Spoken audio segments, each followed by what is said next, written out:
Ja, ich freue mich, dass ich ein paar Worte sagen darf zur Eröffnung der Ausstellung 100 Jahre Arbeiterfußball, 125 Jahre Arbeitersport bei uns im Museum. Ich bin überwältigt, muss ich sagen. Es ist sehr schade, dass wir diese Ausstellung jetzt nicht mit Publikum eröffnen könnten, aber Corona hat uns dabei einen Strich durch die Rechnung gemacht. Aber es ist einfach beeindruckend, diese Ausstellung zu sehen. Ich freue mich sehr, dass BAM, der Teil vom bundesweiten Lernortstadion, die Initiative gehabt hat, hier diese Ausstellung zu uns herzuholen, mit Unterstützung der Körber-Stiftung. Der Paderborner Kreis, der sich mit diesem Thema intensiv beschäftigt hat, hat einen Großteil seiner Ausstellung zur Verfügung gestellt. Und ja, für mich ist es beeindruckend, einfach zu sehen, wie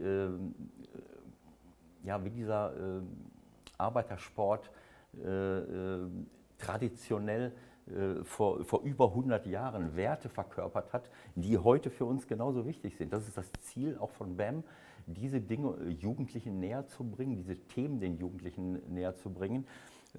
Ich glaube, dass uns diese Ausstellung einfach daran erinnert, worum es im Sport eigentlich geht. Nämlich darum, aktiv Sport zu treiben, für die eigene Gesundheit etwas zu tun, bestimmte Werte und Prinzipien zu leben, die immer mehr in unserer Gesellschaft und auch in unserem Sport verloren gehen, und letztlich auch um gesellschaftspolitische Ziele. Uns soll immer weisgemacht werden, dass der Sport unpolitisch ist. Stattdessen wird er seit ewigen Zeiten von den jeweils Herrschenden genutzt, um den Erfolg des eigenen Systems zu repräsentieren. Und mittlerweile ist es auch so, dass der Sport im Grunde genommen zu einem Spiegelbild unserer Wirtschaftsweise geworden ist. Dass es dort immer nur eigentlich um Profit und um Konkurrenz geht, statt um Gemeinwohl und Kooperation. Natürlich möchte man im Sport gewinnen, aber nicht zulasten von anderen. Und das ist etwas, was im Arbeitersport von Anfang an eine ganz große Rolle gespielt hat. Und wenn man hier durchgeht, dann wird man einfach sehen, dass wir vor über 100 Jahren eine starke Bewegung hatten, wo man wirklich diese Ziele gelebt hat, verkörpert hat. Und damit kann man sich hier beschäftigen. Und ich glaube einfach, dass das eine tolle Gelegenheit ist, auch für Jugendliche, die sich hier Material besorgen können und die sich damit intensiv beschäftigen können, zu sehen, was im Sport noch alles möglich ist. Für mich hat Sport immer auch eine politische Komponente.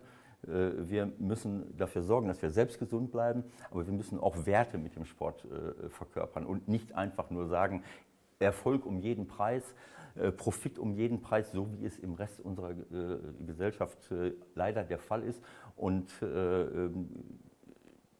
ein anderer Fußball, ein anderer Sport ist möglich, und daran erinnert uns diese Ausstellung und der Arbeitersport und der Arbeiterfußball, wie er vor über 100 Jahren gang und gäbe war.